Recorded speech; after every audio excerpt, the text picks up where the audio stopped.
49. It is preparing itself. Okay.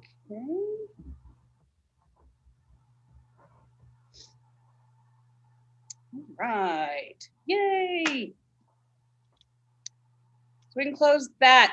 Hello, everyone, and welcome to the last day of the fifth annual Misty Turkey Day virtual meetup. Today, right now, we're going to have a fun read along with Jackie, Little Debbie from Manos Hands of Fate. We're going to be reading from her. If you have your copy, you can grab it. Growing Up with Manos Hands of Fate by Jackie here. So she's going to read for us for a while, and then we'll have a Q&A afterwards. Before we get to that, I am happy to announce that I get to fill this thing in. We are past $500, y'all. That's amazing. So I'm gonna have to, I guess, get an extension for my fun little thermometer here. But that being said, that'll keep me occupied for a few minutes. I'm gonna go ahead and mute myself and just hand it over to Jackie and let her read to us. I'm going to get my water as well.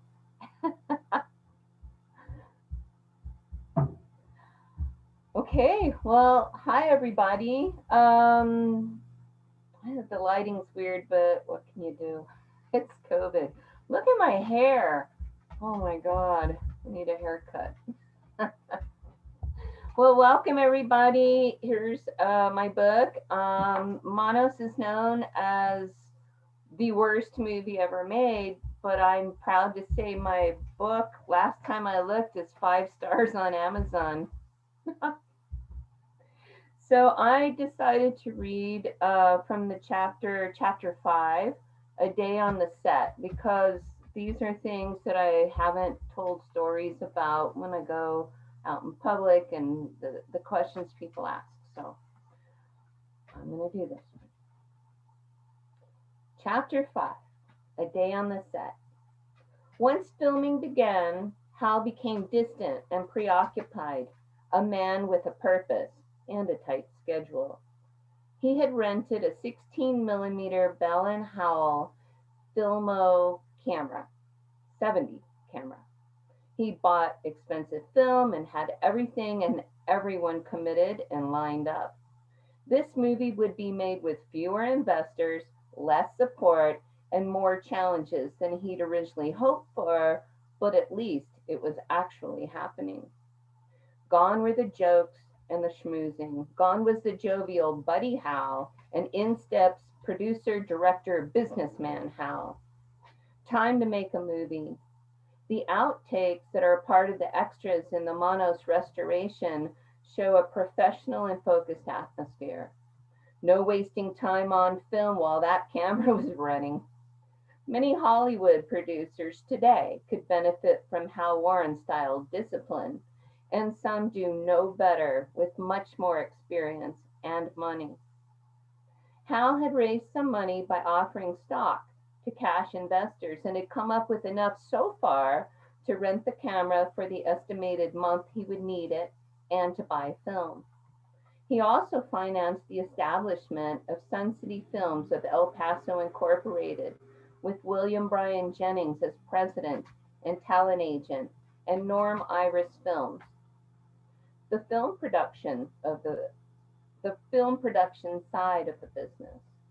Hal knew he would need more money to finish and had plans for some fundraising events once he had a little something to show for it. In the meantime, he'd already bargained with his cast and crew to accept stock, in addition to, and for some, in place of, actual payment. He explained to others how this endeavor would further their career goals, obviously. Many were initially convinced that this thing might actually pay off one way or the other in the long run and was at least worth a shot at doing. The women who played the wives had been told this would be great experience and the publicity would be sufficient compensation for their time. My dad's contract states he would receive $3,500 for his acting, but the props and costumes were listed as an out-of-pocket expense that would be reimbursed through his stock in the film. I think initially he didn't realize how much he needed to come up with in materials and time, or that he would be the entire prop, wardrobe, and makeup departments. But as the duties piled up, he found ways to make it happen. Only two of the cast saw any payment. Shanka, the Doberman, received a 50-pound bag of dog food, and I got a shiny red bicycle with training wheels and cool plastic streamers coming out of the handlebars. Maybe Hal came out all right on the deal in the long run, but he's not talking, and for certain, no one else involved saw any benefit to owning stock in Monos. In the end, once it had premiered in the theater that first disastrous night, pretty much all anyone wanted to do was forget it had ever happened in the first place, except for Hal, who kept the master's robe to wear on Halloween and the master and dog painting, which he displayed in his living room. But all that came later. For now, there was much to be done, and many of the limitations imposed by lack of funding could be overcome by Hal's gift for negotiation and explaining his vision. The vision was clear, his will was strong, and this movie would be made. Lights, camera, action. With the camera and film in hand, things got going quickly. Hal had budgeted the camera rental for 2 months, knowing he had to work around his cast and crew's real world schedules. For his first feature film, Hal had he had bought a brand new clapper board. That board was a symbol, a focus point, and critically important to the filming in my eyes. He must have seen it as a symbol, too, because after all, everyone knew you needed a clapperboard to make a movie. Normally, they're used to sync the sound with the action, but since Monos was shot wild, without sound, its main purpose was simply to add legitimacy to the project and make us all feel like we were part of a real movie. That board held a fascination for me. I'm sure more than one person was annoyed by my constant dramatic smacking of it, and I recall more than once that it was removed from my eager grasp. When Bob or Bernie got a hold of it, they would wipe it off with a cloth and rewrite each scene in chalk. And Hal had found a bunch of intelligent community theater people who are, by nature, a committed, hopeful group and will keep going to the bitter end if necessary, as this group looked prepared to do. But within a couple of weeks, some cynicism had set in. Once filming started, Bob and Bernie quickly realized just how meager a budget they were working with, and how a rented wind up camera and limited film could quash even the thriftiest creativity. Bob tried sneaking in a couple of artistic shots when Hal wasn't paying close enough attention, but his efforts were always scorned by the director. And people need outlets, and Hal's creative crew found ways to vent their own frustration while keeping themselves entertained, and they would taunt Hal outright. Bob Guidry, a clever wordsmith with a sharp wit, soon privately titled the film Mangoes, the Cans of Fruit, and Monos, the Hands of Harold. As things progressed, he crafted more names for the project, along with a few for Hal, primarily Cecil B. Hal had not realized until too late that the comedic Bob and Bernie duo he had enlisted and trusted to make his film were sometimes more interested in jokes and pranks and production, when doing things like leaving an empty beer bottle on the trunk in Torgo's room just to see if Hal was paying attention. Their pranks were immortalized in Richard Brandt's 1998 article, The Hand That Time Forgot, in Mimosa magazine from an interview with Bernie and Bob.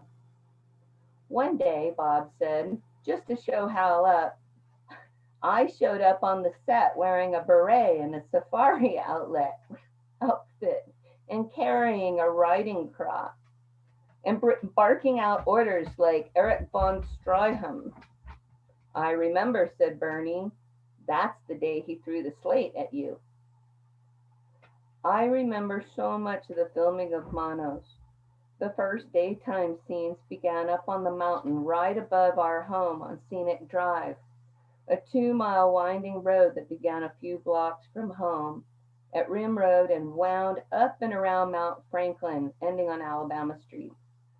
Scenic Drive has offered the best and most panoramic views of El Paso and Juarez for as long as it's existed, and is one of the most popular drives for tourists, local families, and necking teens.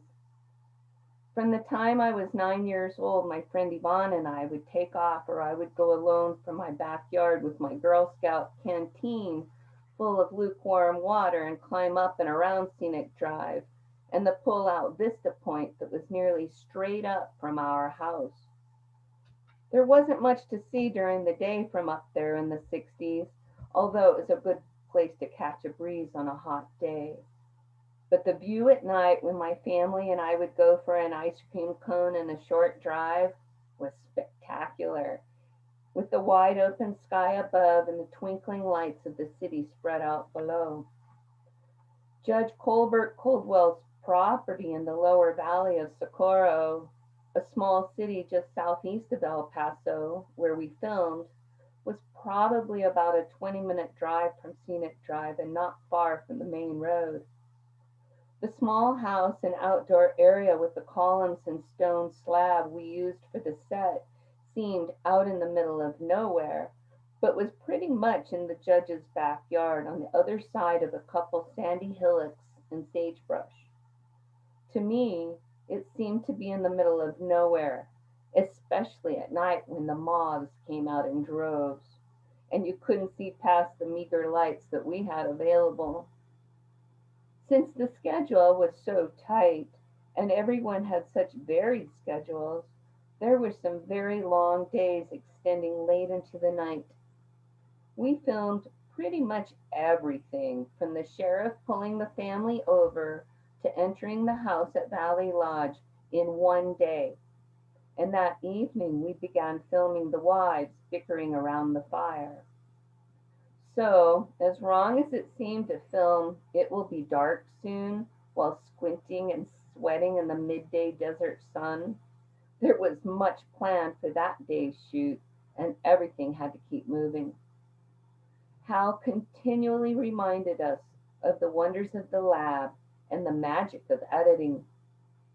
Technological effects were adjusted all the time in the lab. Day was made into night with filters. Night could be brightened up. All movies look like this behind the scenes, he assured us. Everyone in the movie business knew that, and this group was being tutored. It's doubtful that anyone truly believed it would end up looking great, but Hal was a hell of a salesman, and everyone just kept showing up. And I was just happy to be the only kid around and to get to stay up late. I was often free to wander around, and as usual, I tested the limits, learning quickly that this particular of grown-ups had other things on their mind than keeping track of me. Anyhow, it was the 60s, when grown-ups had cocktail parties around the pool, and kids who fell in were left to save each other. They were survival of the fittest times. Even at that age, I had already learned many of the ways of the desert and had an idea where the nocturnal poisonous creatures of many legs and no legs were most likely to be. Watch where you're going and watch out for snakes take on a new significance when you're an unsupervised child in the desert at night, but I doubt I ever gave it a second thought to anything that may have skulked around out of the light. On the nights I was on set, the shooting went very late. I would take a nap out of the way when I was tired, in the back seat of the car or in the bedroom of the little Manos house.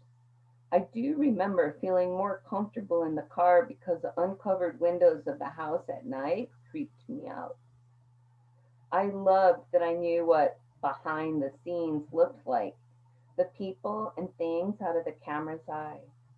It was like sharing some fun secrets with just the people that were there. All the Manos costumes were hung in the bedroom closet when not in use, along with the makeup box, with Torgo's hat on the top shelf and Torgo's staff leaning against the wall. Naturally, we didn't have a caterer to feed us, and we didn't have pizza delivered either. It was too far from the nearest delivery service. So we brought our own bag lunches of sandwiches, chips, and cookies and the like. I remember us all pulling our bags from the fridge in the kitchen for a nighttime lunch break and sitting around looking to see what everyone else had brought. With the shadowy desert and unseen sounds all around us in the dark, it now reminds me of all the Girl Scout trips that became part of the next few years of my girlhood, and the unspoken connection that develops within a group with a common goal. In this case, though, as time went on, the goal became to just simply get through it. Although I was 6, going on 7, I could already read quite well from the many trips to the library and from following along when Dad rehearsed scripts for the plays he was in. Whether it was Dad's idea or Hal's, I was given my own script with my few lines highlighted on the page. It served the purpose of boosting my self esteem and made me feel more like part of the group. While I was in the back seat of the car for the opening scene, my script was taped open and placed on the floor within view for me to refer to. Although I couldn't really see the words at that distance and I wasn't supposed to be looking at the floor, combined with my propensity to become carsick at the least provocation, it made me feel important and led to the thrill of being part of something my dad was involved in. I recall Hal being kind to me when we needed to interact, but mostly I was just placed where I needed to be, like a prop. Peppy belonged to the Warrens and was quite the wiggly little creature, so my scenes with him were a challenge. I focused most of my attention on holding on to him because he didn't really know me and seemed dubious about being squeezed so tight. I liked him and was glad to have something to do since I was given little direction and really had no idea what I was supposed to do. He could do little tricks for treats, and I enjoyed having him to play with during some of the waiting around times. Now, Peppy was the only character who was definitively killed off in Monos and fairly early in the film. The night we shot that scene, Hal and Dad pulled me aside to let me know that they weren't actually going to kill the little poodle. A stand in would take his place, a stuffed toy that was similar in size, shape, and color to Peppy. They had torn the belly open to reveal some of the stuffing and had soaked it with stage blood. There was nothing frightening about it at all, and I remember even Hal looking at the end result with doubt and consternation. I don't know if you can hear the background sounds. That's my dog. He's rolling around up there doing his own thing. By then, he rallied and reminded us for the umpteenth time about the magic of film editing and that it would look great in the finished cut, all creepy and shadowy in the low light. It didn't. In fact, all the trouble they went to was for nothing. The lack of proper lighting and the dark night ensured that very little would be seen on film. Lighting at night was a problem in nearly every scene. Hal used car headlights aimed at the action in the cat fight scene. Set photographer Anselm Spring would occasionally point out a potential issue. He'd whisper to Bob something like, "The lights from the nearby highway can be seen in the background." In at least one case, the flawed shot had to stay because of time constraints or Hal's reluctance to reshoot. The master's tomb scenes were lit with everything from headlights, flashlights, the fire in the pyre, and shop lights. The scene of the sheriff and deputy investigating gunshots in the desert had the actors walking only a few paces in front of the car because the desert goes black at that point. The desert is the sheriff is holding a theater usher's flashlight, which is all they could come up with in the moment since the actual flashlight had been misplaced after being used as set lighting in a previous scene. The second, the two officers of the law began to walk beyond the scant lighting of the shot, Hal calls, "Stop! Look at each other. Now turn around and go back to the car." At the tomb, I recall Dad standing between the fire and the master's stone resting place for several scenes. Hal thought that having him front lit by the fire would look cool. Instead, he was choked by black, oily smoke each time the wind shifted direction. He'd hold the pose until his breath gave out and then duck out from under it. The general idea was that the shadowy background and low flickering light would add an atmosphere of fear and dread to the master parading around in his splendid ministerial robe. Well, that was all well and good, but Dad thought he could take it up a notch while giving himself a bit more to do.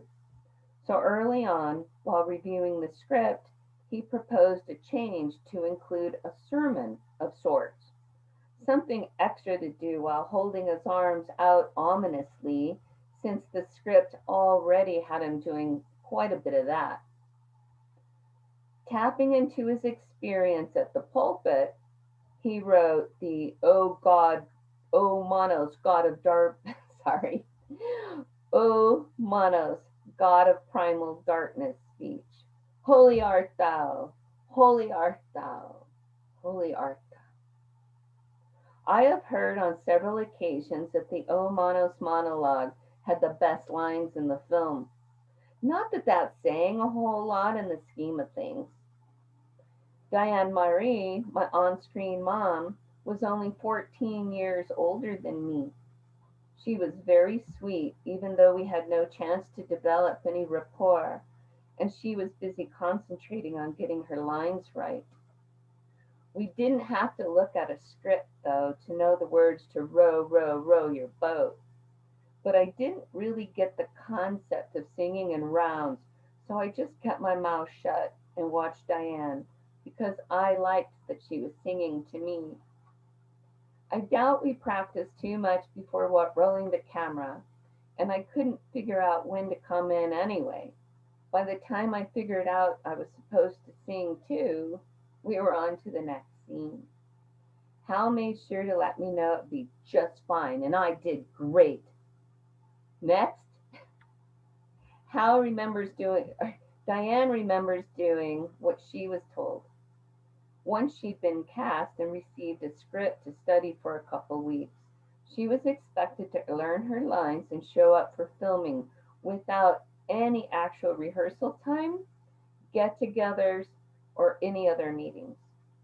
She wasn't sure if this was an oversight, confidence in her abilities, or just a shortage of time, but that's how it went.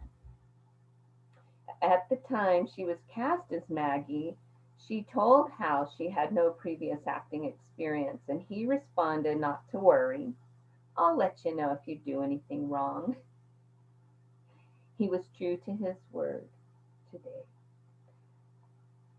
Diane recalls receiving little constructive criticism or direction of any kind during the filming of Monos. In retrospect, she feels her falling down scenes in the desert were her finest on-screen moments, and they were all hers. Diane does recall that in the scene where she's trapped in the bedroom with Torgo, who is making slow hand advances on her, Hal wanted her to respond by dramatically raking Torgo across the face with her fingernails. Having no previous acting experience and the fact that she didn't know John or anyone very well, she was loath to try such a thing, even if it was fake. And because of her reluctance, Hal changed the scratch to a slap, which Diane struggled with as well. Diane remembers John patiently trying to teach her to throw a stage slap. After several practice attempts, they rolled the camera and she did the best she could. Diane was actually a bit leery of Hal and his intentions based on her insurance office audition. Although he never made any other advances on her, he did cross the line in another way. He entered her into a beauty pageant without her knowledge or consent. Right about the time he'd chosen Diane for the part, Hal had learned that the Miss El Paso beauty pageant was going to be held on May 28th. He decided right then to use his leading lady to best advantage for publicity by entering her as a contestant. He was probably thinking that with any luck, the beautiful and talented Diane Marie Reisted would win this contest and maybe even go on to the next level, becoming Miss Texas.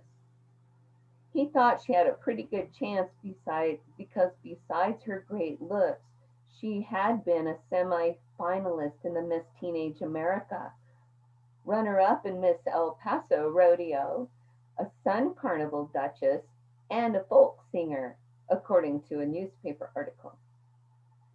The only thing was, Hal overlooked talking to Diane about it until she had been accepted as a contestant. She remembers being surprised, but not particularly upset. After all, it could be great publicity which might lead to a better job, she thought. Hal flattered the young woman by telling her that participating in the event would be a huge boost to the movie. In his mind, Hal believed he could influence the judges toward his contestant. He would name drop his connections while convincing them of the great publicity if his movie star was also the winner of Miss El Paso. And he apparently had some success, as Diane recalls being the only girl who was taken to lunch by some of the judges. And that some of the other girls privately told her that they'd heard rumors that she was going to win. She soon found herself on stage as one of the 10 semi-finalists. In those days, after the formals, the bathing suits, the talent displays, and everything else, the judges would ask each girl an essential question. The question was different for every girl and usually simple to answer in a way that would make everyone smile and feel good. Diane's question was, what part do you feel religion should play in your life?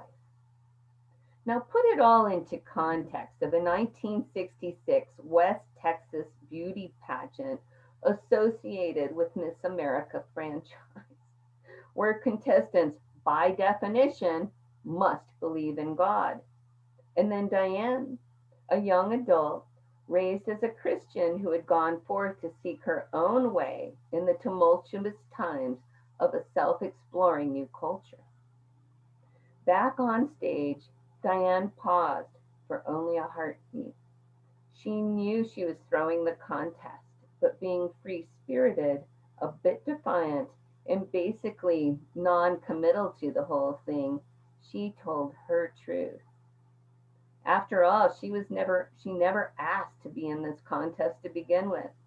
So she began giving her opinion on the hypocrisy of the church and just what she thought of the restrictions and limitations of religion in general. Fortunately, her mother was out of town and unable to attend, but her father, who was in the audience, told Diane later that while she was talking, the audience went dead silent. And when she finished, you could have heard a pin drop for a few seconds until the audience erupted in the loudest and longest applause of the evening. The contestant who came after her was asked, if you were traveling at 90 miles an hour and a truck was coming at you, what would you do? The girl answered Texas sweetly, well, first of all, I would never be going 90 miles an hour. And if I were, I would try to avoid that truck at all costs. Afterwards, a couple of the judges told Diane privately that they would have voted for her, but were unable to due to her controversial response. Meanwhile, back on the set of Monos, any sense of camaraderie was kept within two groups, the theater group and the girls from Mannequin Manor Modeling School. The young models kept to themselves, and the rest all seemed to know each other. Diane, the outsider who got the lead female role, felt isolated from everyone else, so she just stayed out of the way until called into a scene. The wives were all beautiful with their hair perfectly styled, and not even the plastered on white pancake makeup could fade them out. But they were models, not actresses, and it showed. Even with Bernie's stunt direction, they just couldn't relax on camera. Whenever the camera was trained on them, Hal could be heard shouting things like, stop walking the runway! This isn't a fashion show! Out of sheer exasperation with the talent he was able to afford. And not surprisingly, the results showed on film.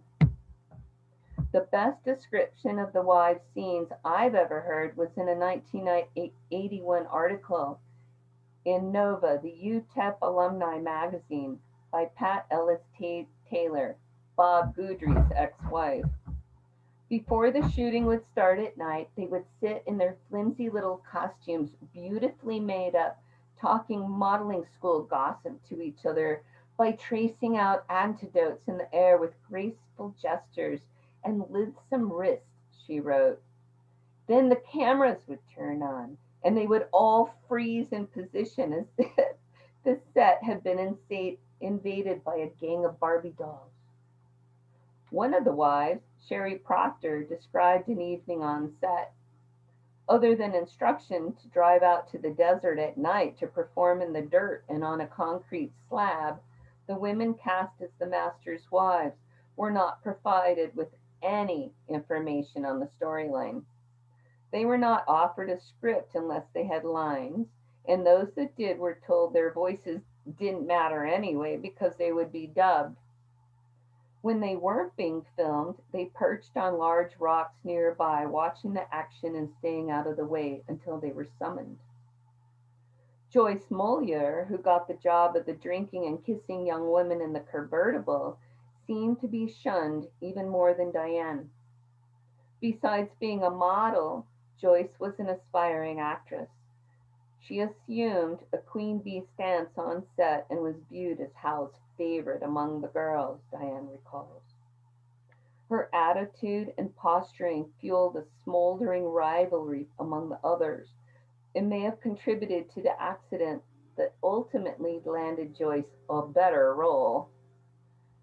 During the stunt training exercise for the women's wrestling fight scene in the sand, Joyce landed wrong after perhaps being pushed a little too hard and broke her ankle. John Reynolds was generally pretty scarce during the filming, except when he was in front of the camera. In those days, lots of people were using recreational drugs, and although some of the cast and crew were known to throw back a few cocktails and maybe smoke a little weed, John had graduated to much stronger things, including LSD. Although he was a serious actor and normally may not have indulged while on stage, he appeared to have incorporated harder drugs into this role. This suspicion was voiced by my father, as well as Bernie and Anselm Spring, the set photographer. Maybe John realized the unprofessional nature of the project soon after walking on set, believed it would never get finished at all, and just thought, why not? Can't hurt this part.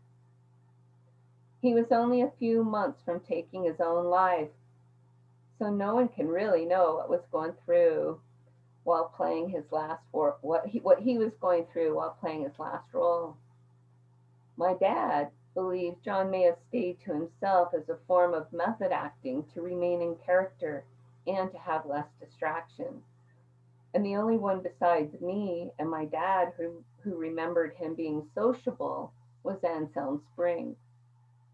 Anselm was a 24-year-old interpreter for the German Air Force who was stationed at nearby Fort Bliss.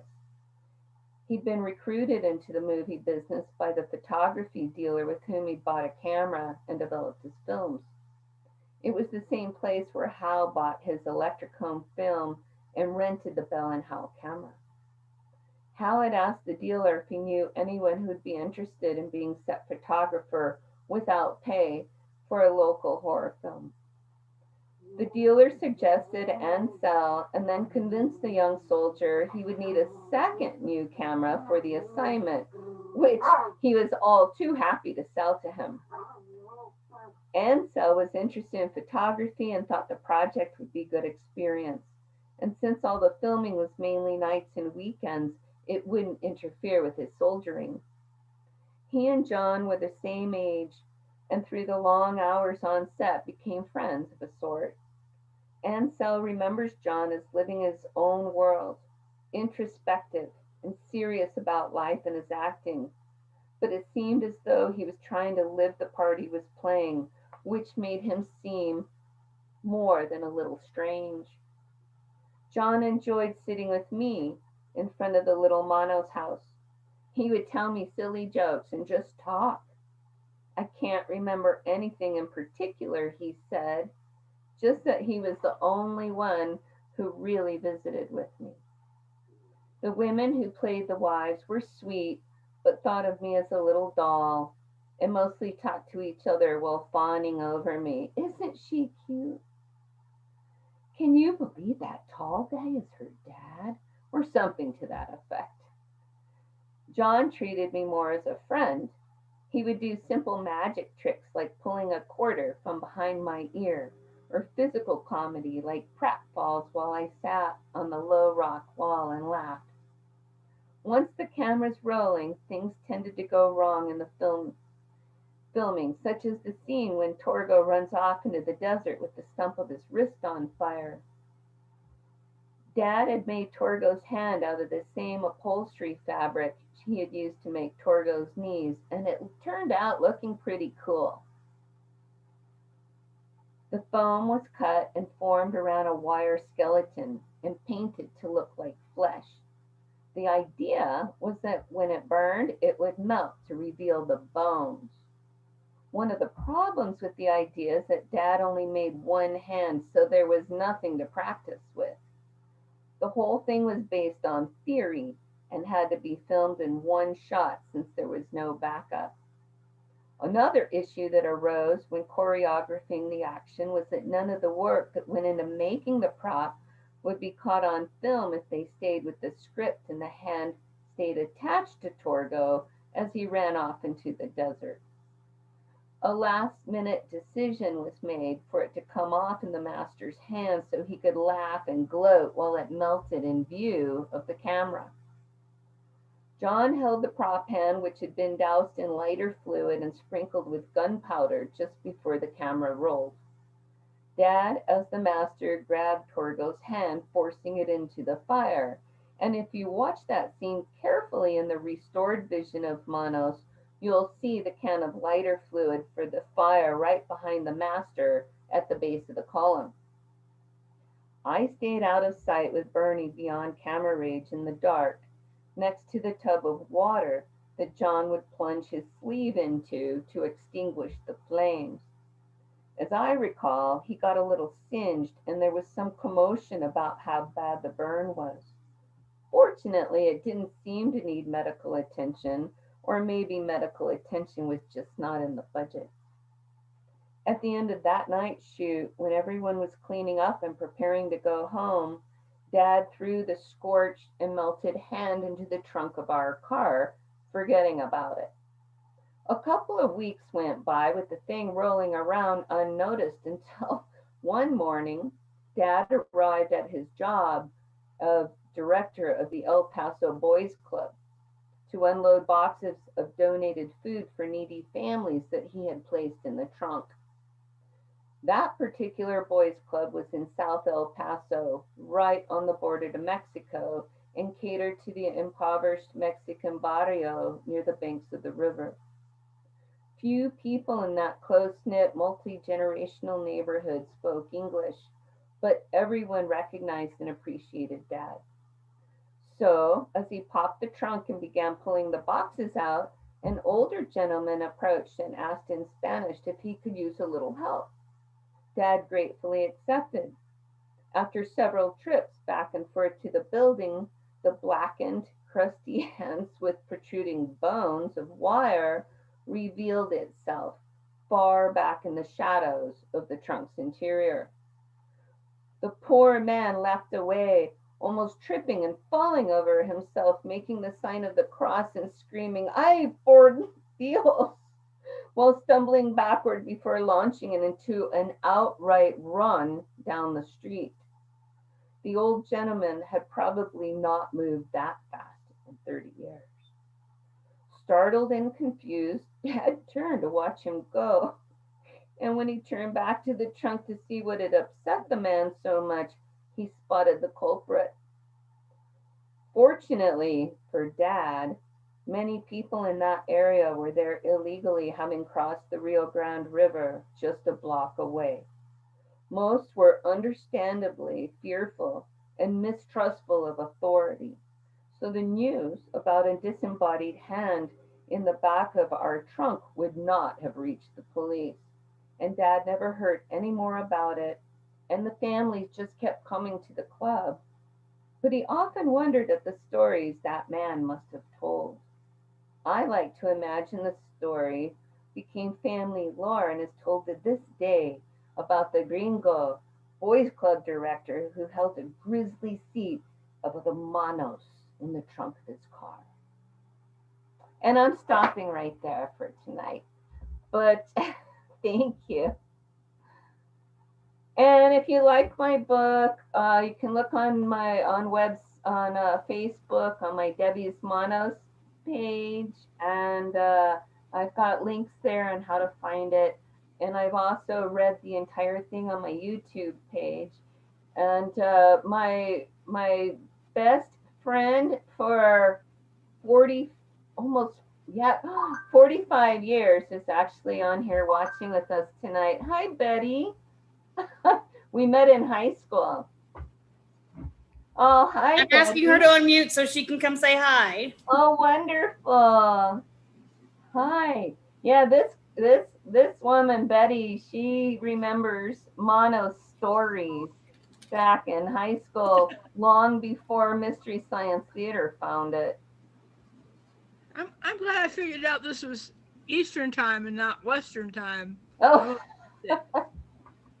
It's a good thing you mute, because I always interject Jackie, and she's like, "Quit interrupting me!" Because I was like, "Can we have the real Shanka?" And then he made noise. I mean, not the real Shanka, the new Shanka. The new Shanka. And somebody mentioned that you were getting ready to talk about the dog and the story, and that's when your dog made noise.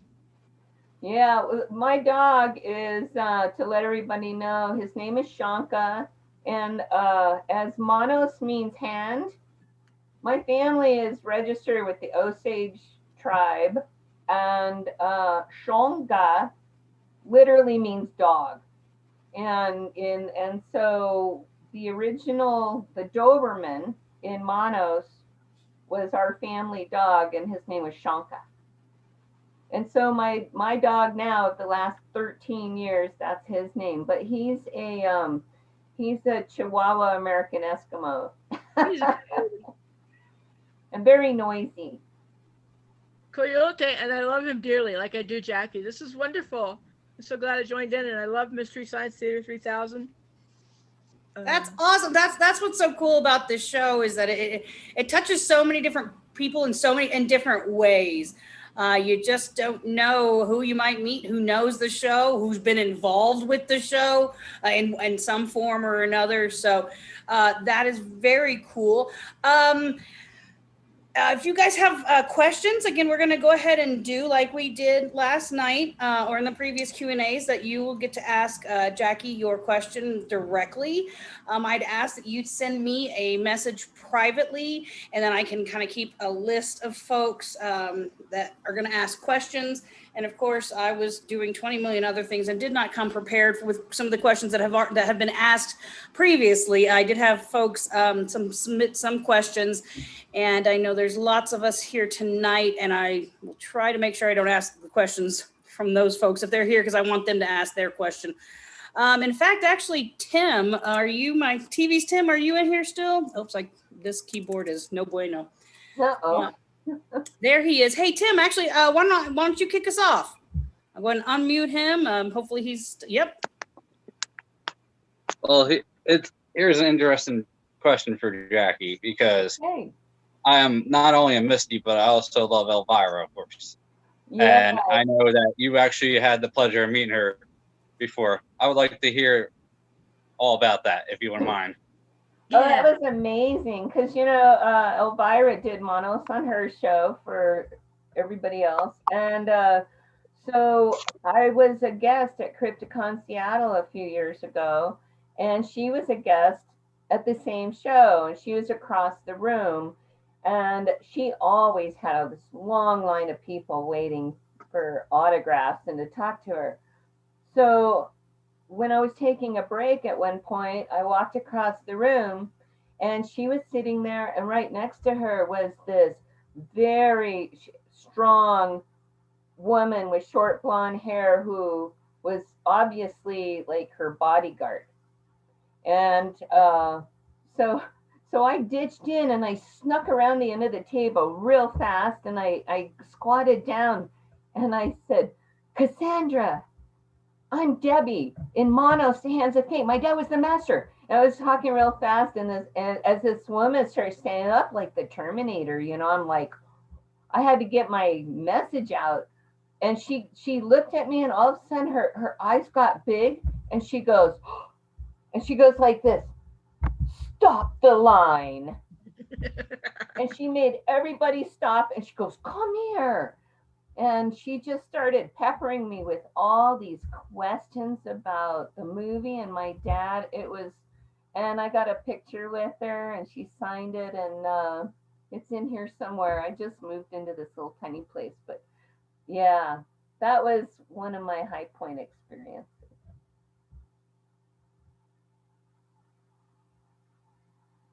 Trying to here I am. I'm back again. Thank you, Tim, for your question. I would like to touch on that just a little bit. I'm a big drag queen fan, just across the board, and RuPaul's Drag Race, of course, has kind of brought it really way more mainstream. And Elvira has actually been a judge twice on the show, and in her latest appearance, the theme of the runway, of the competition was kind of a spooky, Halloween-y kind of thing. Mm-hmm. And there she is, of course, in full Elvira getup. And she mentioned something about Manos. I'll have to find the clip and post it for you, because it was just a great little, that's how the crossroads come. You never know who knows about these movies. So, let's see. I'm going to ask a favor of someone, if could post the link in the chat to Jackie's book, please. I'm trying to, but I'm also trying to do 20 other things. And I have it on my Debbie's Monos Facebook and Jackie's Art Facebook. I put links today right before we came. Perfect. So yes, check out Jackie's Facebook, and you have an Etsy too, right? Autographed copy. You have an Etsy store? Yeah, and I don't. I'm a ADD, ADHD artist type. Well, and I we'll just get lie links for if you folks. need- We'll get the links for the folks. I'll go ahead and call up Rob. Would you like to ask your question, Rob, directly? That way, I'm sure she would love to hear it. Maybe if he's here. All right. Okay, well, if he wants to unmute, he can. But Rob Maynard. No mic. What's that? His message. He has no mic. Aw. Okay, well, Rob wants to know. Now I've lost everything. Great. Oh no. Okay. Rob wants to know if you knew what sort of works or whatever inspired. Thanks for your wording there, Rob. Do you know what kind of inspired Manos as far as the story or the style of the film? No, I really don't. I don't know if yeah, I don't know. I think for Hal it was just more about doing a project. I don't know how the hell he came up with that story. Okay. Hey, well, you just never, that good question, Rob. Obviously, you stumped Debbie. You get 5 points. Betty, okay, well, Betty's actually asking about your nesting dolls. Would you show us all? I know people had been noticing them through the previous Q&A, so please share those with us. These came from Etsy, and this woman makes, she does pop culture nesting dolls. There's Hal. Well, we would maybe after this you can take a picture of them and share them through your Facebook so we can all see all of them. And that's you, right? Yeah. Here. Oh, that was Hal. Hal's falling down. That's okay.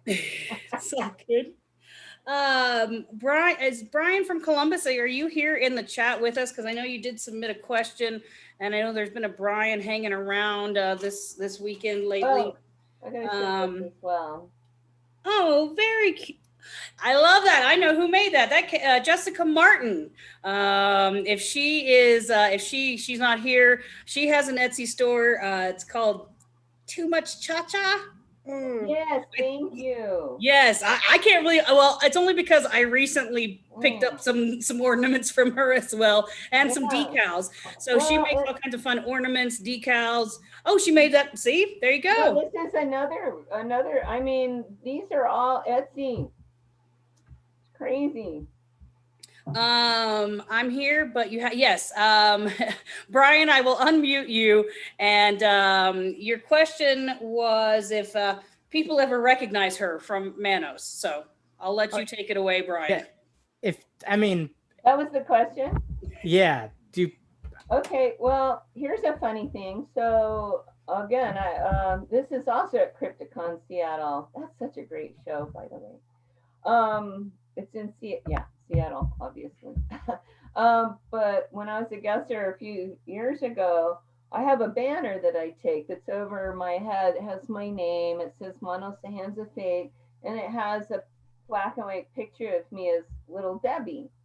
And my boyfriend at the time was with me, and he just loved being my shill. Like, he'd watch people and he'd see people off in the background. He'd go over and he goes, do you want to talk to her? People that seem shy. And anyway, this young woman, she was probably in her early 20s. She comes up and she's back, like 10 feet from the table. I'm talking to other people and he notices her. And she's looking at the picture up there. And then she's looking at me and she keeps looking back and forth at the picture and then at me. And I noticed her and I look at her, I go, yeah, that's an old picture.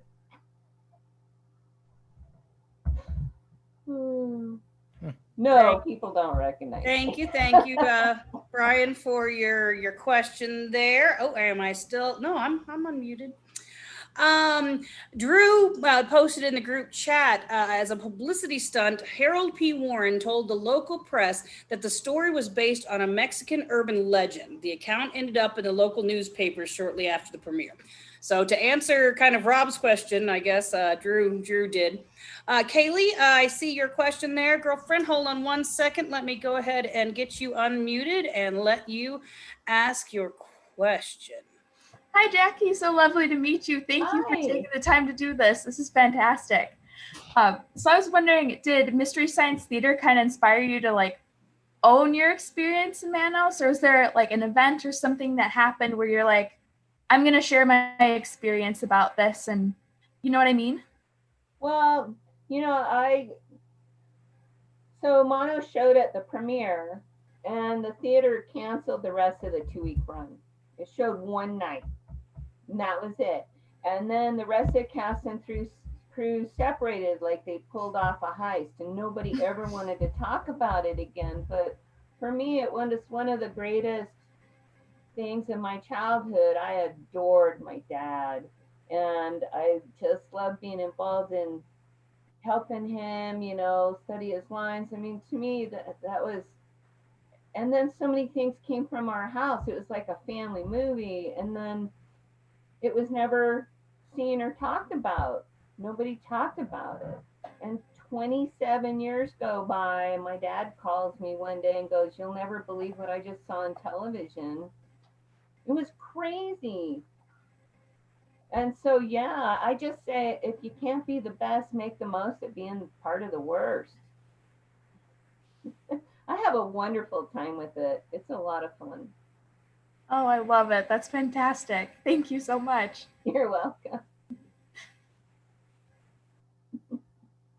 Thank you, Kaylee. Speaking of your dad, John from Key West, Florida, is wondering, before your dad passed, was he aware of the love and the respect the fans and the makers of the show MST3K had for him? Oh, yeah. I mean, I channeled him every chance I got. And when people would say things to me at events or through social media, I passed it on to him. This is a little deep, but my dad's wife cut me out of their family for many, many years. And for some strange reason, Manos was the only thing she would let he and I do together. And we actually lived less than a mile from each other. So any chance I got, I would say that's the main reason I really got involved with Manos, because it was an opportunity to spend time with my dad, and he loved it. And there's some other projects coming out that I hope get done that he was actually part of. A friend of mine created a video called Master Chef, and anyway, yeah, Dad's like cooking a hand on the barbecue. Well, and yeah, he loved it. He just loved it. And speaking of other projects that you have been a part of, Manos, Manos Returns. Yes, you were a part of that. You wrote in your book a lot of details about filmmaking. Do you think you applied any of those kind of filmmaking things that you kind of got from the original Manos and channeled that into Manos Returns? Well, fortunately, my 3 other producers have a lot more experience in film and creating productions than me. So I was definitely part of the script writing team, but the way we split things up, man, we all had such a tremendous amount of work, but I always deferred to their skills. But yeah, in some ways, we did some tongue-in-cheek stuff for sure, because it's Manos. Tanya Atomic. She was the director of Manos Returns. Yeah. I'm lucky enough to have gotten to meet her and hang out with her, as well as some other people who were involved with the film when we went to LA for the season 11 premiere, and we all went to Disneyland. That was super fun. So how was she as a director? And if you can you compare her to Hal? Oh no, I can't compare her to Hal. Tanya is amazing. I mean, oh man, just love that woman. She's just so a beautiful, gentle spirit, and has great vision, and is really a lot of fun to hang out with, along with her husband. So yeah, I just couldn't have a better whole production team, you know, and then Joe Sherlock as our director of photography, you know, he's a filmmaker himself, and he does horror film, but his films, he kind of describes them as boobies and blood, you know, and I've been in 4 or 5 of his films, and my only stipulation was no boobies, Joe. So he pretty much kills me in every one. But it's fun to die in Joe's movies. I love that guy. Oh, I lost my train of thought. I threw you off. Sorry. It's okay. It's all good. Yeah, I did. I completely got off track. Actually, Ken from someplace in New Jersey that I'm not going to try to pronounce, he asked, after reading your book, it seems to me that making a Manos sounds like the making of Manos sounds like a good project for a non-spoof docudrama, like an actual docudrama. Do you have any thoughts on that? Like a documentary? I'm guessing so, yes. I don't know. Like Disaster Artist was the making of The Room. We would love to see a rethinking of that story of Hal coming to your dad and making that happen. Oh, thank you, Steve. Who knows what's up? I think that would be a lot of fun. I mean, I'm so glad I wrote my book when I did, because I mean, I held on to all those memories so tight all my life because I never thought I'd see it again. And so it's almost like I wrote the book, so I'm able to let go of that stuff. But the other thing was, I wrote it while there were still people alive that I could talk to, that were part of it. And I think that we do have enough information to do something like that. I'd love to be part of something like that, but I have so many other projects and such. I'm a professional artist. Oh my God. I just do so much stuff. It's a wonder. I mean, it's a wonder that I can get through a day, because well, we're glad you do, Jackie. We are glad you do. I would like to be part of it. If somebody did it, I'd be there. Yes. I'd like to go back to Manos Returns. Can you tell? I know we've kind of touched on it actually, or we've touched on not only Manos throughout this weekend when people have been talking about MST3K and RiffTrax, how that is it's a staple.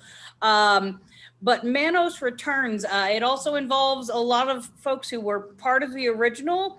So can you talk about that a little bit more? I know you said, I've already forgotten her name, but tell us more about Manos Returns. Yeah, so, man, we were so fortunate again. So our sheriff in Manos Returns is Brian Jennings, and he's the son of the original sheriff, William Brian Jennings. And he was a little boy at the time when Manos was made, and he went to the premiere, and he had some memories very similar to mine about when the film was over, being grabbed by his father and drugged the hell out of there, and let's just get away as quickly as possible. So he was our sheriff, and Diane Marie, who played my mother, Maggie in the original, we brought her, and she plays my mother again. So Monos Returns is, we're still trapped in this loop 50 years later. So you can just imagine, and that's what we did. We imagined what would these people be like after 50 years of this life, And so she's pretty delusional, and she plays it so well. I love that woman. It was so fun hanging out with her.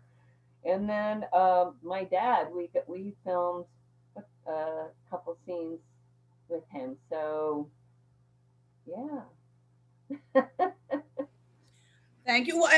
People can check it out on Amazon, correct? I should have done more research. Somebody said Steve was nice enough to put a link here, but of course I'm using the wrong mouses, two computers, so confused. But it is available on Amazon.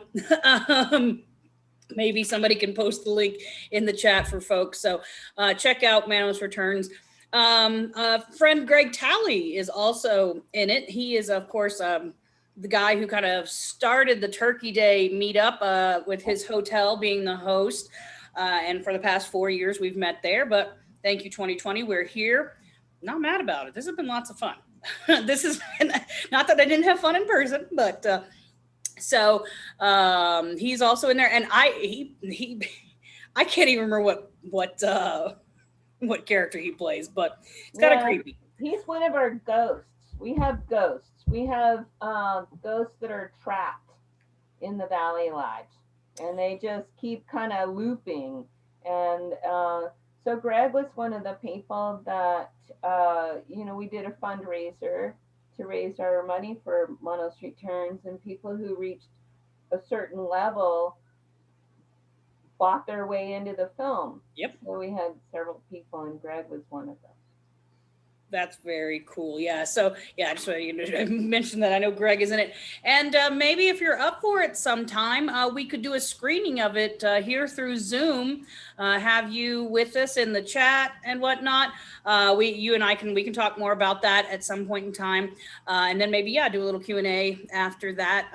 But not till after Thanksgiving. So many things are happening right now. Maybe we can get my other producers in here. Exactly. Yeah. Have a reunion. Anybody who's been involved, I would love to hop in. That'd be super fun. So I'll write you. I'll add you to my list. I need a whiteboard of all the folks who we're gonna do more things with. The other producer I didn't mention is Rachel Jackson, and she's the assistant director, and she's the creator of Mono's Hands of Felt in Seattle. She does puppet theater, and that is available online if I remember correctly, like on YouTube, I think. I think yes. So if you don't know about it, Mono's Hands of Felt, it's a great little project. Go look it up, go check it out, and give them a watch. Can I gotta say something about this. This is how I met Rachel to begin with. I saw it online that she was doing Mono's Hands of Felt, and I live in Western Oregon. I just live 4 hours from her, from Seattle. So I wanted to come up and see the show, and so I got to be the voice of Debbie from Offstage. Anyway, that was pretty cool. Super fun. That's really cool. And again, that kind of that's what's really cool about this movie and a lot of the movies that have gotten the riffing treatment. Many of them have taken on a life of their own and spurred off other projects like Mono's Hands of Felt. So that's and I'm sure. Well, you were young when you were filming, but you probably had no idea that this was gonna reach the multitudes that it has and continues to. I think many people have said, these movies, they don't die because we just keep sharing them with our kids, not mine, other people's kids. Well, a quick story is that when my dad called me and said, "You'll never believe what I saw on television" in 1993, you know, he watched the whole thing in morbid fascination before he called me. So by the time I turned on Comedy Central, it was over. But you know, they had that 800 number. So I called that 800 number and I told the guy who answered, you know, real quickly, I'm like, you just showed a movie I've been looking for my whole life. My whole family is part of it. Is there any way I can get a copy? And he goes, well, what was the name of it? And I told him, and then I thought he hung up on me because the phone went silent. And then he goes, oh my God, are you Debbie? That was the very first indication that I had that anybody besides me gave a shit about this thing. And so he sent me a bootleg VHS copy. He went and he made a copy and he sent it to me. And I watched it by myself and I put it away and I was like, I'm happy. I'm happy. And then it comes up and it just keeps coming up and every time it comes up, it does its thing and I get involved and then I go, well, God, that was fun. But then it goes up again and every time it's just a little bigger. It's really weird. Oh, so anyway, and speaking of other projects, there's another project coming up in the spring, or as soon as we can get back out in the world. But we're filming a web series titled The Debbie Chronicles. So it's an alternate universe of where Debbie went after the Valley Lodge. Like Monos Returns is one direction I could have gone, where I become the master and I'm just not a very pleasant human. And then the Debbie Chronicles, where I escaped the Valley Lodge and now I'm battling supernatural evil on behalf of other people. So a whole nother universe. Very cool. We're definitely looking forward to that. Brian has sent a question in. Brian, if you want to unmute yourself, you can ask your question. And so I don't expect you to know the answer to the first part of this question, but you might know the answer to the second part. What was with Torgo's knees? The first part is what was that supposed to be? And then the second part is what, like costuming wise, what were they made out of exactly? Oh, okay. Well, yeah, I could pretty much answer both of those. Is that my dad was in charge of costuming and props, and it was all out of his own pocket. So he knew that Torgo was supposed to be a highly unusual person. And the other thing is John Reynolds actually lived just 2 blocks away from us down the street. He and my dad were friends. So I'm sure they just had some discussions about the character a little bit, but Dad was just trying to create John as something really strange. So Torgo's costume is actually, the legs are fencing wire and car upholstery. Yeah, I mean, you know, not upholstery. I mean, the foam from, you know, like and this is from the 60s, you know, kind of this foamy stuff. So my dad had taken apart an old seat from a car and he made circular of fencing wire and stuffed that inside. And then John's legs went in the middle of that. And then the coveralls were actually my dad's welding coveralls because John was like 5'6". He wasn't a very tall man, and my dad was 6'2". So Dad was looking for something big enough to get this stuff into the legs, and then the hat, Torgo's hat, was actually my dad's as well. That was his desert foraging hat because my dad would go out in the desert and he would collect wood from old shacks and he would build things out of things that he found. So that was his desert foraging hat and those were his coveralls, and the fencing wire and the car foam was just stuff that was laying around. or somewhere. And they did not cause John pain so that he had to get addicted to drugs in 2 weeks and kill himself, you know. So that's a myth. That's made up. Mythology. It was uncomfortable, but it wasn't painful. Gotcha. And that's a big part of being an actor, you know, especially if you're someone representing a person who has some kind of deformity, or you're a monster. I know I'm gonna ask you to unmute and then pronounce your name for me, because I don't want to mispronounce it. And then I would love you to ask your question for Jackie, please. Oh, hi, this is Timothy. Timothy, thank you. That's what I was thinking and going towards, but I didn't want to fuck it up. So, yeah, I feel your pain, Dina. So I was wondering about the costuming for the wives. I kind of get how it was supposed to be this gauzy, very drapey. It looked like it was supposed to be sort of a shout out to something very Romanesque or Greek or something like that. And then, of course, it was very sheer. So then they have these like kind of awkward, almost diaper-looking granny panties underneath that you can see. So I was wondering, like, is that where he was going with it? Especially because there was this red stripe that was on there too. And I was wondering, was he just like, oh, I just like how this looks? Or was he trying to do any sort of symbolism or something with that? So my mom, she was a teacher, but she was a seamstress as well. She made most of my clothes. She made my Debbie's dress, by the way. But that was just out of my closet. I didn't get anything special. But the wives' dresses, again, this is out of my dad's pocket.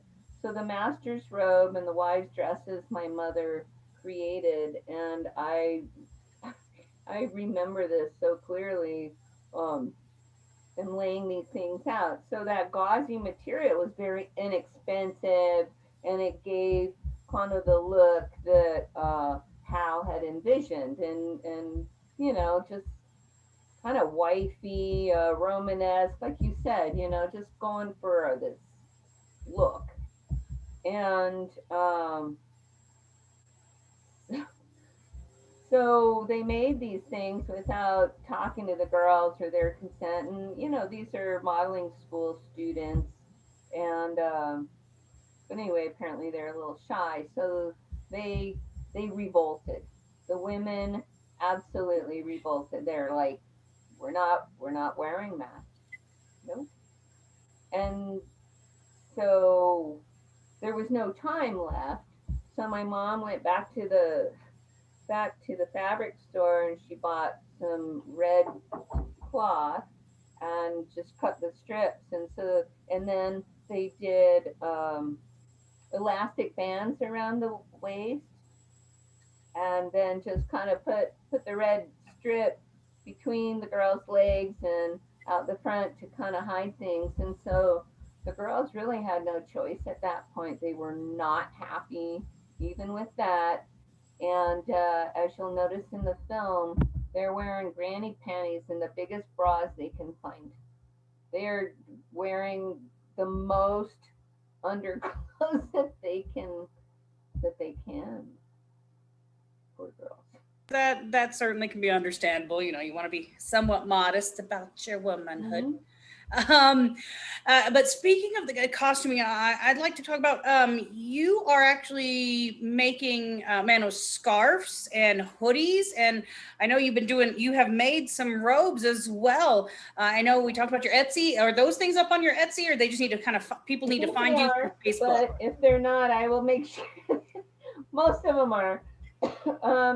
Yeah, so I've made 22 master's robes so far, custom. I made one for a guy in England who was, oh my God, how the hell, 6'8". That's right, 6'8".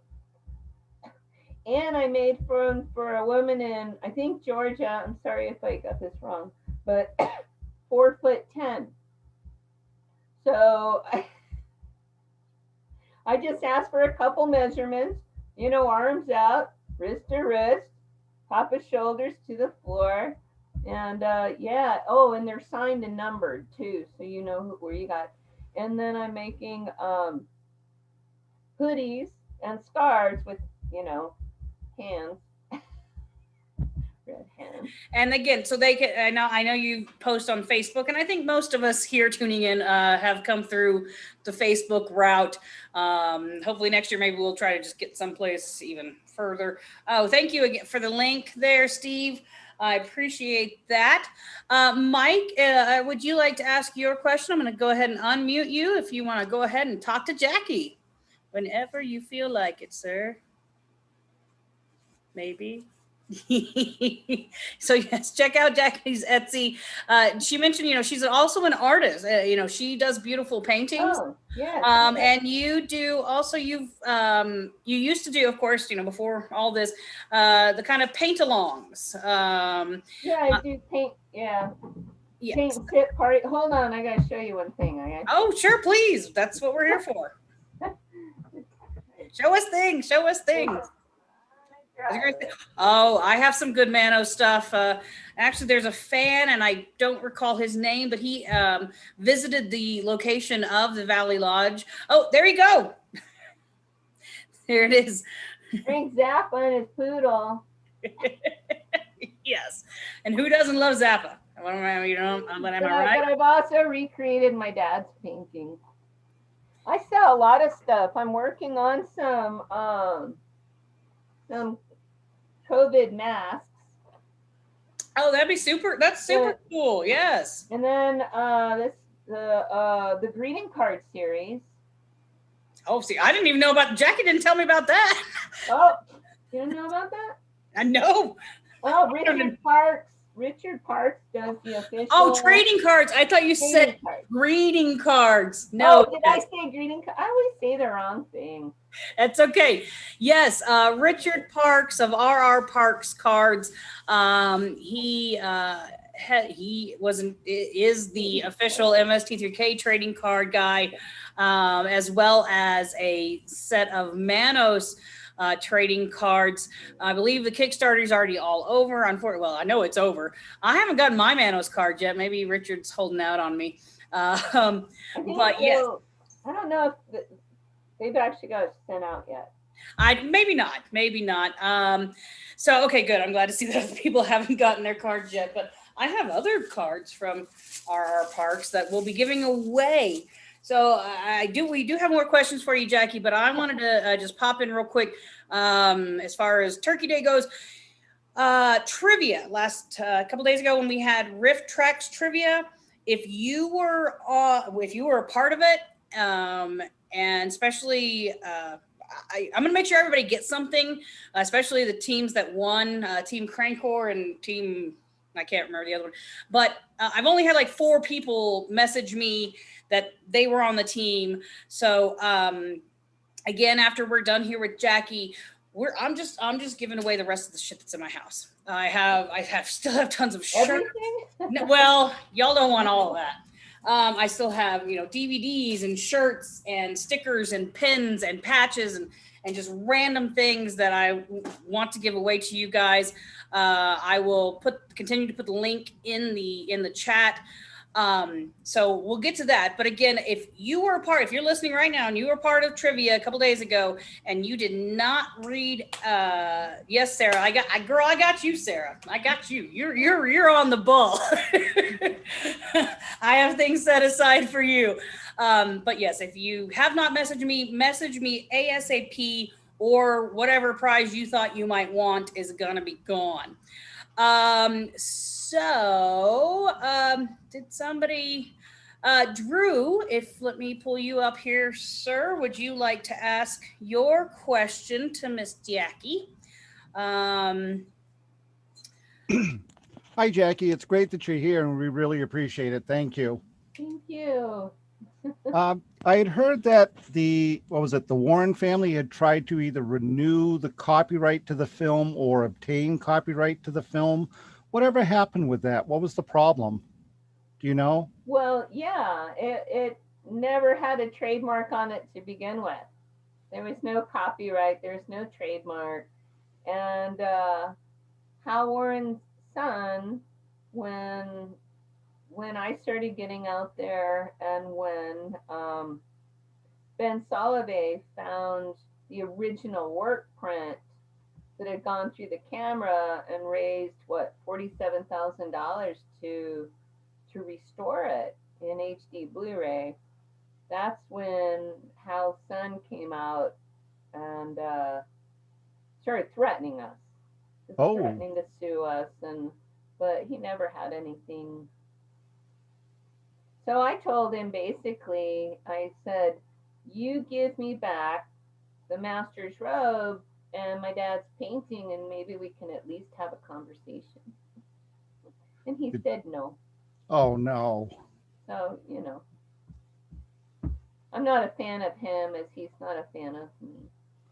And that's I can understand why. But he stopped. He realized that you can't get a copyright on something, you know, 50 years after the fact. Right. Yeah. And the thing is, here's the other thing. If Hal had gotten a copyright on that film to begin with, it never would have seen the light of day again. Because MST only takes films that are copyright free. So it's kind of a mixed bag, isn't it? It is. It is. Definitely. Yeah. That's like you said, it's a struggle, because it's like you said, had Hal got a copyright, who, you know, we wouldn't be sitting here today, most likely. And I have to say that when this, you know, when I first learned about Joe, I mean, I reached out to him. He could have been part of this too. Right. He could have played along. You know, we all make our choices. Right. Exactly. And best wishes to him and his endeavors and him and his family. You know, we no ill will. No one can, not everyone believes in or agrees on everything. Yeah. So again, you know, best wishes. But I will. Okay, so here's where you could read the whole story, but you can't get it for free online. I can't share it, but Playboy magazine did an article back in, what was it, 2012 or something. I didn't know that. It's the article. Yeah, the battle over the worst movie ever made is the article. And it's a 7-page article, and the first words in it are my name, Jackie Naaman Jones. So when it came out and I got a copy, my younger son was in high school. And you have to understand, we live in a town of 1,000 people, and the high school is like 60 students for the whole high school. And I was on the school board. So I go to my son, and I was head of the arts council, right? Okay, so I go to my son, I get my copy of the magazine, and I show him the cover. I'm like, look, honey, your mom's in Playboy magazine. He almost passed out. I thought he was going to die. He's 16 years old. Yeah. Anyway. That's all. Again, even though Jackie and I, we've had many conversations, I still learn new things almost every time we talk. Do you that article? It has that whole story in it. Well, and now we can finally say that we actually do read Playboy for the articles. For the articles. Yes. Jackie, do you mind if I share our fun little story that is going to be part of the RR Parks trading cards season, MST3K season or series 4? This one's more about alligators. It's yes, the alligator story. Yeah. So if any of y'all have been my Facebook friend over the past 2 years, you may have noticed that in January, this year will be no, it is 2 years this coming January. Myself and a handful of other Misties, Jackie, Frank Dietz, who played Detective Frank, whatever his name is, in Zombie Nightmare. We all came to Denver, and well, those of us who lived here. But Jackie came and Frank came, flew into Denver, and we went alligator wrestling. Now, no, it's not like the whole spin and roll because they will eat you. But there is a alligator farm. It's the Colorado Alligator Farm in a name of a place that I can't remember, but it's in the middle of a hot springs. So this area is completely hot springs. Colorado has a lot of hot springs. Many businesses use the thermal energy from the ground to IKEA, the big IKEA we have here. I know they use the thermal energy from the ground. But so no worries, the alligators aren't in any harm. They're happy. They like the snow. And if you've never been to Colorado, it can be cold outside, but if you stand in the sun, you will catch on fire. That's how close the sun is. So these alligators, they're fine. Because I know people were like, "Hey, you're animal cruelty." No, it's not like that. It's not like that. It's actually a great, really cool place. Really, can you imagine living at a hot springs? I mean, geez. Right? I'd be there all day. But so we went on this venture to the hot springs. Oh, you're fine, Jackie. Not to the hot springs, to the Colorado Gator Farm. Again, look them up. They are a family-owned. I don't want to call it a roadside attraction because it's not quite that. They literally take in reptiles and other animals like that people have purchased as pets, and then realize, oh my gosh, this snake is huge, or this turtle, or this alligator. Folks who want to get into exotic pets, and then they don't realize they can't handle it. So it's not so much, it's no Joe Exotic, I'll tell you that much. And I'm from Oklahoma. Fuck that guy. So it's long story short, we were all there, and Jackie and I, Jackie rode with me. I drove my little car. I have this little Mitsubishi Mirage that just goes all over the road at any given time. So this, I think, happened before the big snowstorm that white out and things were flying off people's cars. But one of my favorite memories that I have lots of with Jackie is that, and so all of you know, I live in Denver, Jackie lives in Oregon. We are becoming a 420 friendly country. So let's keep it that way. So anyways, one of my favorite memories is I'm driving and Jackie's riding shotgun, rolling us a joint to smoke while we're headed to the alligator farm.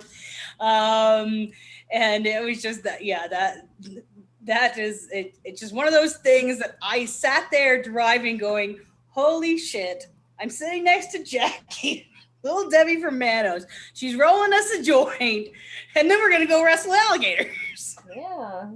So it was, again, a fun experience. And that's what's so great about this film, about MST3K, about Riff Tracks, about how it brings people together in so many different ways, folks that you never thought you might meet or become friends with. So that is, again, that's my favorite memory.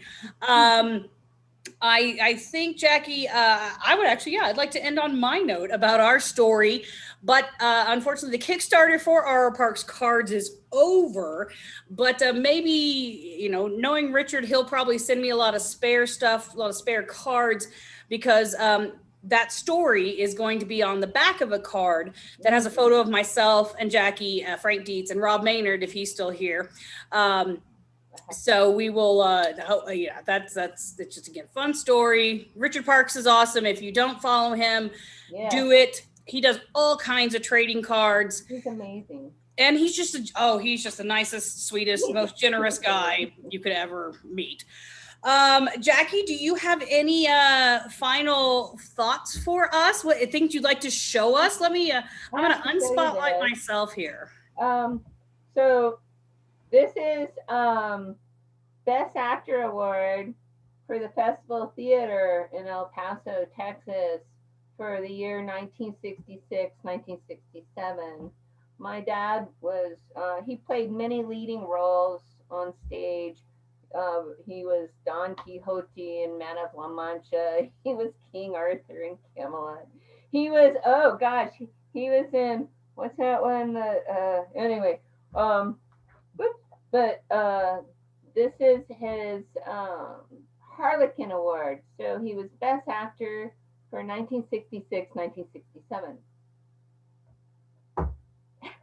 So yeah, worst movie ever made, but you know, he had some talent. And that's the thing, you know, when we think of the word worst, and obviously it's a negative word, but you cannot look at the positive things that have come out of this movie. The joy it has brought so many people, yourself, the other people involved, the fans, and not just the riffing fans, not just the fans who enjoy it because of the riffing that's on it, but the folks who really just love kind of those B movies. And so it's if I get goosebumps. Sorry. All right. I'm going to quit talking. Jackie, again, thank you for joining us. If you have not entered yet, there is a charity raffle package that I announced today. I've been talking about it, but I finally posted the links and did the graphic and all that stuff. We have a Manos prize package up for grabs. All of the proceeds for this raffle go to NAMI, the National Alliance on Mental Illness. We have broken my my makeshift thermometer here. Last I looked, we were sitting at least like $623. So thank you guys all. Jackie's package, the Manos package, it's going to include a personalized video from Jackie to you. It will also include a hardcover version of Growing Up with Manos autographed by Jackie. I don't even have a hard copy.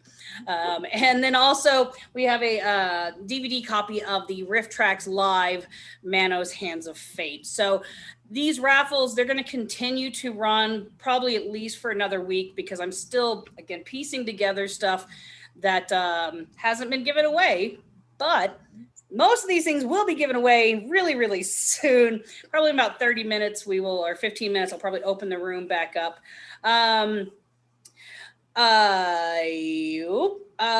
Jackie, thank you. I know you and I will talk. We like to have our late night talks. We have a lot to talk about. Yes. After Turkey Day, after all this fun stuff's over. So y'all, I'm going to end the room for now. And like I said, open it up in about 5 to 10 minutes. I'm going to put on the Q&A that we had on Thanksgiving Day with Mary Jo and Joel. Jackie made an appearance. That was so fun. It was great. So fun. That was, you know, and I, thanks to Steve, because I knew you were in the room, but he was kind of like, hey, what if we bring in, and it was perfect, amazing. This whole event has been great. So, but for now, good night, everyone. Go ahead and end the meeting. Leave it. We love you.